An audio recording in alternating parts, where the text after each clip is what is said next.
Hello friends, स्वागत है आपका साइंस और टेक्नोलॉजी की इस नई दुनिया में। इस वीडियो में हम आपको बताने जा रहे हैं कुछ कमाल की फैक्ट्री मशीन और उनके मैन्युफैक्चरिंग प्रोसेस के बारे में, जिन्हें देखकर आप पूरी तरह से हैरान रह जाएंगे। तो चलिए बिना किसी देरी के वीडियो शुरू करते हैं। Number 1, chain making machine. ये एक fully automatic chain making machine है। इस मशीन में सबसे पहले एक स्टील के मोटे वायर को लगातार इस मशीन में डाला जाता है।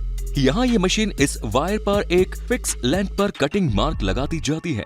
फिर जब ये वायर आगे पहुंचता है तो यहाँ इसे एक प्रेस से दबाकर इसे इसके नीचे वाली कड़ी से जोड़ दिया जाता है।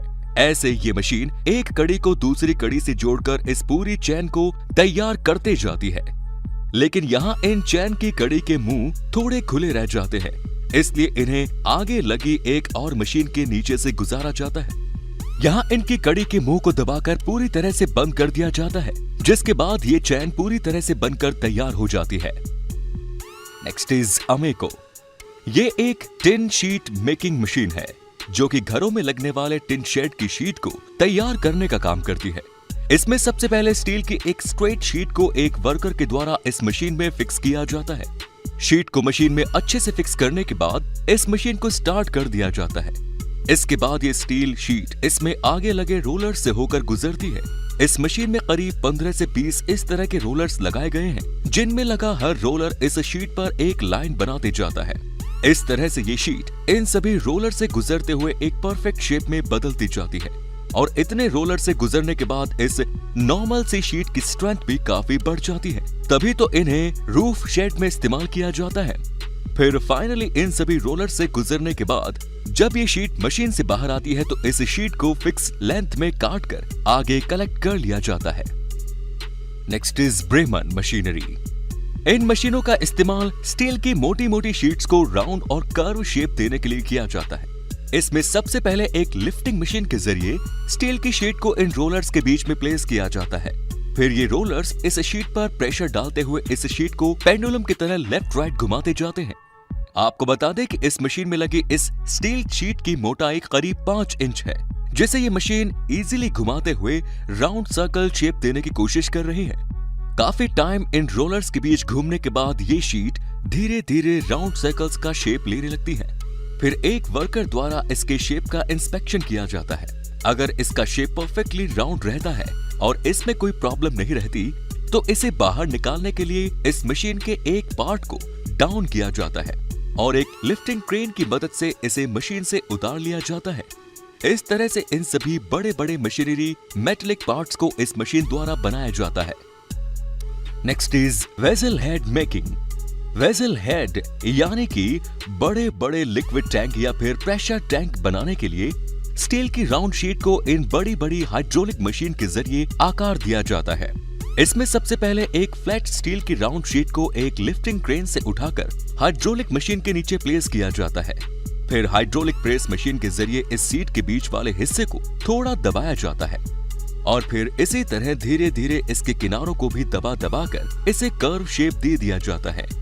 ये मशीन कितनी पावरफुल है, इसका अंदाजा आप इसके काम को देखकर ही लगा सकते हैं कि किस तरह से ये मशीन इस मेटल शीट को इतनी आसानी से शेप दे दी जा रही है।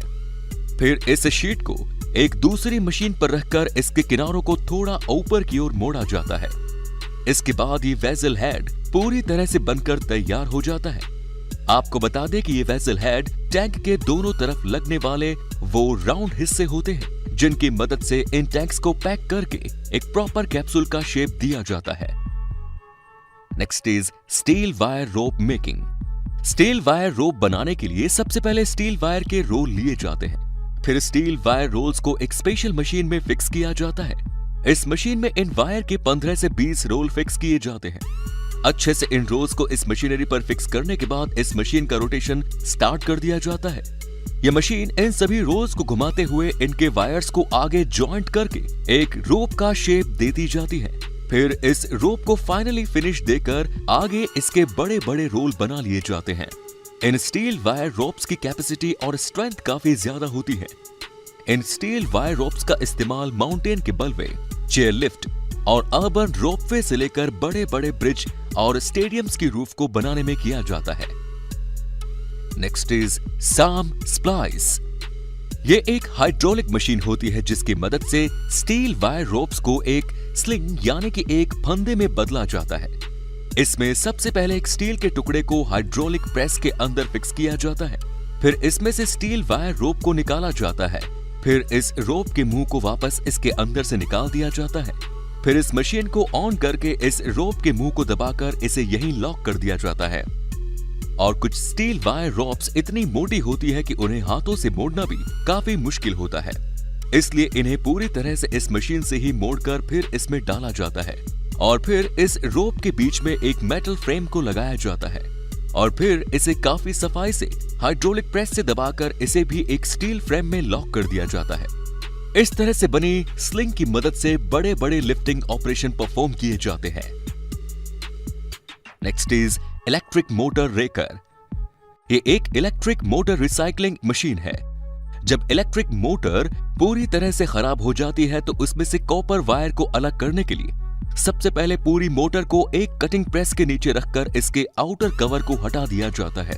इसके बाद इस मोटर को फिर से इस कटिंग प्रेस के नीचे रखकर इसे बीच में से काट दिया जाता है, जिसके बाद ये मोटर दो टुकड़ों में टूट जाती है। इसके बाद इन टुकड़ों को एक एक करके एक स्पेशल मशीन के ऊपर फिक्स किया जाता है, जिसके बाद ये मशीन इन कॉपर वायर को इनमें से इजीली अलग कर देती है। ये मशीन कॉपर वायर को अच्छे से पकड़ लेती है, जिसके बाद इसे एक हिस्से को ये मशीन पकड़कर ऊपर कर देती है। इससे इन मशीन के जरिए किसी भी इलेक्ट्रिक मोटर से कॉपर वायर को अलग करके आसानी से रिसाइकल किया जाता है। Next is echo green. ये एक काफी पावरफुल मशीन है जो कि वेस्ट टायर्स को रिसाइकल करने का काम करती है। इस मशीन में वेस्ट टायर्स को एक कन्वेयर बेल्ट के थ्रू इस श्रेडिंग मशीन में डाला जाता है, जिसके बाद इसमें लगा श्रेडर इन टायर को काटकर छोटे छोटे टुकड़ों में बदल देता है। इस मशीन की पावर का अंदाजा आप इसे देखकर ही लगा सकते हैं कि कितनी आसानी से ये मशीन रबर के इन टायर्स को इजीली काटते जा रही है और इनको छोटे छोटे टुकड़ों में बदलते जा रही है। ये श्रेडिंग मशीन 1 घंटे में 12 टन टायर्स को प्रोसेस कर सकती है। Next is steel bar twister. ये भी एक काफी कमाल की मशीन है जो कि स्टील बार को मोड़कर उन्हें डिजाइन देने का काम करती है। इस मशीन को मैन्युअली हाथ से ऑपरेट किया जाता है। इसमें सबसे पहले स्टील बार की शेप का होल्डर लगाया जाता है और फिर इस होल्डर में स्टील बार को फिक्स करके इसके स्क्रू को अच्छे से टाइट कर दिया जाता है। फिर जब इस मशीन को घुमाया जाता है तो ये स्टील बार को एक धागे की तरह इजीली मोड़ दी जाती है। इसी तरह से इस मशीन में अलग अलग होल्डर लगाकर अलग अलग स्टील बार को मोड़ा जा सकता है और इसमें एक अलग तरह का होल्डर लगाकर 4 स्टील बार को एक साथ मोड़कर और भी स्पेशल डिजाइन बनाई जा सकती है। इस तरह के डिजाइन को लोहे के आइटम की सुंदरता बढ़ाने के लिए इस्तेमाल में किया जाता है। Next is drive chain making. इस तरह की बड़ी बड़ी भारी भरकम ड्राइव चेन को भी फैक्ट्रीज में वर्कर्स द्वारा मैन्युअली हाथों से ही बनाया जाता है। यहाँ इनके एक एक पार्ट्स को हाथों से असेंबल किया जाता है। इसमें सबसे पहले इनके मेन रोड को एक लाइन में खड़ा किया जाता है, फिर इन पर चेन की कड़ी वाले हिस्सों को लगाया जाता है और एक एक कड़ी को सभी रोड्स में डालने के बाद इस पर ब्रश की मदद से ग्रीस भी लगाई जाती है और फिर इनमें एक एक वाइसर डालकर इसमें एक एक कड़ी और डाल दी जाती है। इसमें वाइसर डालने से चेन का मूवमेंट काफी इजी हो जाता है। इस तरह से हर बार ग्रीस लगाकर इसमें एक वाइसर और एक कड़ी डाल दी जाती है। ऐसे ही इसमें 4 कड़ी एक साइड में डाली जाती है। फिर फाइनली इसके ऊपर छोटी सी रिंग लगाई जाती है। इस रिंग को एंड में लगाकर इनके मुंह को दबाकर इस चेन को लॉक कर दिया जाता है। इस तरह से ये प्रोसेस रोड के दोनों तरफ दोहराई जाती है और इसके बाद ये भारी भरकम चेन बनकर तैयार हो जाती है। फिर इस चेन को ट्रक में लोड करके आगे भेज दिया जाता है। इन बड़ी बड़ी ड्राइव चेन का इस्तेमाल बड़ी बड़ी इंडस्ट्रीज में बड़े बड़े मशीनी पार्ट्स को ड्राइव करने के लिए किया जाता है। Last is acrylic bending machine. ये एक प्लास्टिक शीट बेंडिंग मशीन है जिसका इस्तेमाल प्लास्टिक शीट्स को बेंड करने के लिए किया जाता है। इस मशीन को इस्तेमाल के लिए इसमें हीटिंग टेम्परेचर को सेट करके इसके हीटिंग गैप को एडजस्ट किया जाता है। फिर इस पर एक प्लास्टिक शीट को रखकर उसे गर्म होने का वेट किया जाता है। इस मशीन में एक एडजस्टेबल एंगल प्लेटफॉर्म भी लगा होता है जिस पर शीट को गर्म होने के बाद एक पर्टिकुलर एंगल पर मोड़ दिया जाता है। इस तरह से इस मशीन की मदद से प्लास्टिक शीट्स को गर्म करके अलग अलग डिजाइन्स और एंगल पर मोड़ा जा सकता है। तो दोस्तों, अगर आपको ये वीडियो पसंद आई तो इसे लाइक और शेयर करना ना भूलें। ऐसे ही इंटरेस्टिंग और नॉलेज से भरे वीडियोस को देखते रहने के लिए चैनल को सब्सक्राइब जरूर करें। धन्यवाद।